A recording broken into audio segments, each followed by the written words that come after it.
Ahmad Nur Fadilah. Saya Gaisa Putra. Saya Cana Fibiolanda. Saya Reza Kabila Dirata. Saya Alvita Widya Mukti. Oke, baik, kita akan mulai dari bagian pertama, yaitu latar belakang dari terjadinya krisis ekonomi ini. Oke, krisis ekonomi dimulai pada tahun 1997 yang berawal dari gelombang krisis yang terjadi di Thailand. Kenapa Thailand bisa terjadi krisis? Karena mereka mematok harga dolar. Jadi gini, ketika Thailand ingin mematokkan harga dolar, mereka tuh terlalu nafsu atau terlalu enggan untuk menurunkan nilai tukar mereka, padahal saat itu ekonomi mereka melemah sehingga mereka harus buy dolar atau membayar dolar terus menerus, sehingga cadangan dolar mereka itu berkurang ataupun habis. Sehingga ketika cadangan dolar tersebut habis, investor itu udah nggak percaya dengan Thailand, sehingga mengakibatkan banyak investor yang keluar dari Thailand untuk mencari investment yang baru dan lain sebagainya, sehingga Thailand menghadapi krisis pada 1997. Sehingga ketika Thailand menghadapi krisis, otomatis investor negeri yang istilahnya daerah dengan kita, apalagi Thailand seorganisasi dengan kita yaitu ASEAN, maka muncullah kepanikan daripada investor tersebut terhadap kondisi finansial daripada Indonesia itu sendiri. Maka dari itu, nilai tukar dari rupiah itu sendiri menurun dari 2.500 per dolar per AS jadi 15.000 per dolar AS. Oke, selanjut, jadi kondisi saat itu adalah bagaimana terjadi rupiah yang anjlok itu menyebabkan banyaknya PHK.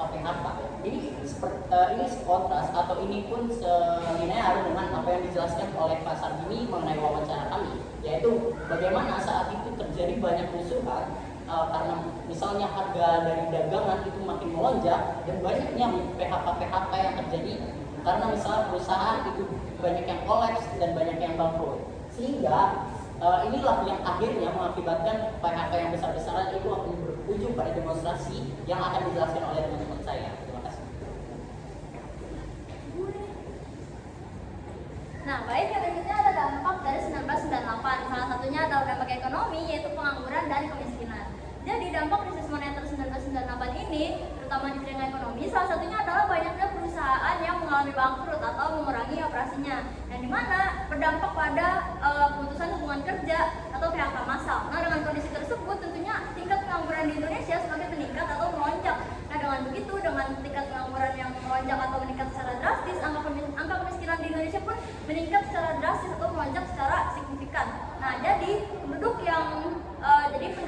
yang hidup di bawah garis kemiskinan pada 1998 tersebut tentunya mengalami kemiskinan yang meningkat atau kemiskinan yang melonjak secara signifikan.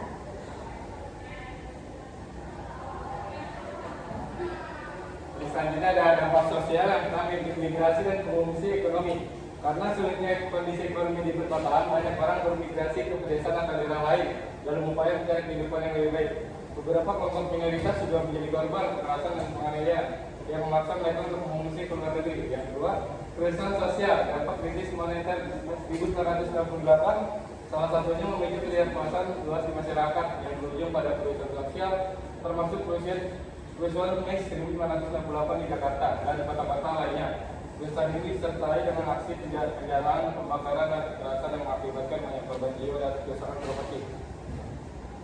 Selanjutnya adalah dampak politik. Nah, dampak politik ini dapat dikatakan bahwasanya merupakan dampak yang paling besar atau puncak dari segala dampak yang terjadi dari peristiwa krisis ekonomi 1998, di mana krisis moneter ini memicu adanya ketidakpuasan yang sangat besar terhadap sistem pemerintahan Presiden Soeharto, karena Soeharto itu dianggap tidak mampu untuk menangani kasus krisis yang terjadi pada saat itu, sehingga banyak tekanan yang terjadi dari berbagai kalangan dan juga desakan dari pihak internasional, seperti yang kita bisa lihat dalam gambar ini, yaitu adanya demonstrasi dari para mahasiswa dan mahasiswi yang menaiki gedung DPR, sehingga hal tersebut menyebabkan Soeharto mengumumkan pengunduran dirinya pada tanggal 21 Mei tahun 1998, dan pengunduran diri dari Soeharto tersebut juga sebagai tanda bahwasanya telah berakhir 32 tahun kekuasaan Orde Baru.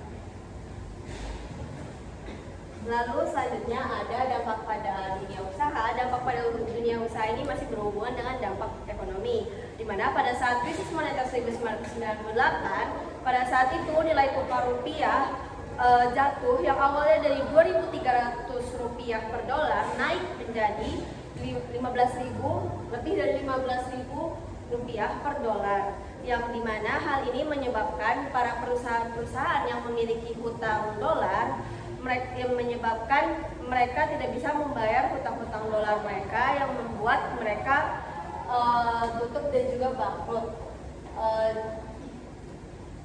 Krisis ini juga banyak membuat perusahaan kehilangan likuiditas, terutama pada sektor manufaktur dan juga konstruksi.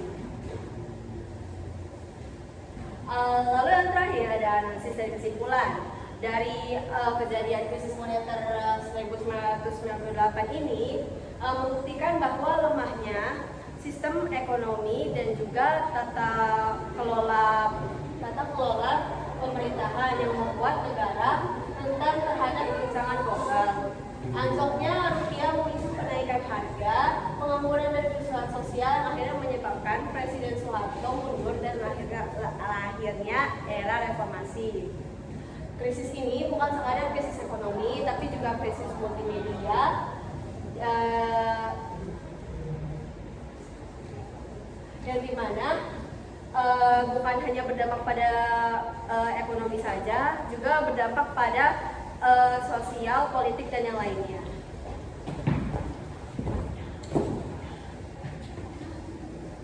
Lalu di sini ada sumber-sumber yang kami dapatkan untuk mengisi PPT ini. Oke, baik, sekian presentasi dari kami. Kurang lebihnya mohon maaf. Wassalamualaikum